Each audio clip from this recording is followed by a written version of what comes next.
Welcome to the National Critics' Choice Online News, and here at CFA 2013 we have Dr. Aswath Damodaran, who is actually from NYU Stern, the Leonard N. Stern School of Business from New York, and he has written a number of great books on finance.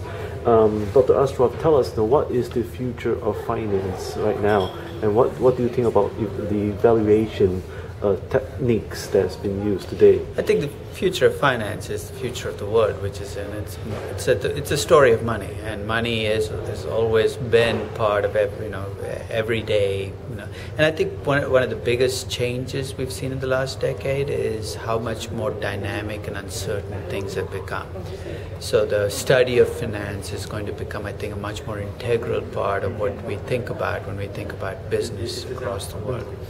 And valuation reflects the uncertainty. People are much more uncomfortable today valuing companies than they were a decade ago or 20 years ago, simply because there are so few things that you can count on anymore. There are no facts on the ground. There are lots of estimates and lots of opinions.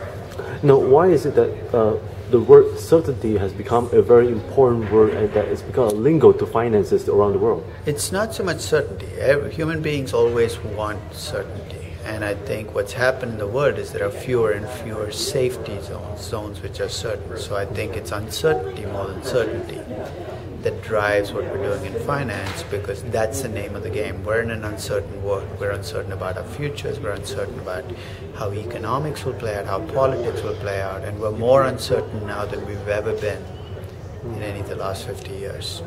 Now, what would be the three keys thing to your philosophy of finance, and how can investors or first-time investors could invest aggressively the way the Chinese did? Because the Chinese have been investing a lot of their finances as well as other commodities aggressively for the last 5 years. Well, aggression is a mixed blessing. Sometimes it pays off and sometimes it doesn't. So I think being aggressive because it's worked for others can be a dangerous game to play.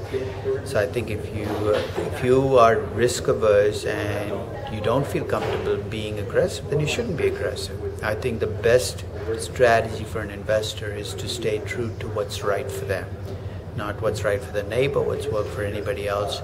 So in a sense, you have to work with what you're comfortable with. If you can't go to sleep with what's in your portfolio, then you have the wrong investments in your portfolio. What's next for you? What will be your next book that you'll be writing? I don't know. I mean, I'm thinking about a book on pricing, because I've talked a lot about valuation for the last 25 years, and I'd really like to understand how people price things as opposed to valuing them. Now, what actually motivated you, and how you got your inspiration to write issues on valuation? How did that start? Teaching. I teach those subjects, and for me, my writing has always been a piece of my teaching. So I can't tell you where one ends and the other begins, so that was the driving force for what I do. If you had not written the book on valuation, would you have regretted it? I don't think so. There are too many things in my life that are more important than writing a book on valuation. Once again, Dr. Aswath, thank you for joining us here at the National Critics' Choice. And what would be the one key advice, or what would you like to tell the world about the keys of valuation that you've written on? Don't be scared to be wrong. You have to make estimates and you will be wrong, but you have to be willing to make mistakes if you want to do valuation. Once again, thank you for joining us, and thank you for your wise wisdom. Thank you. Appreciate it.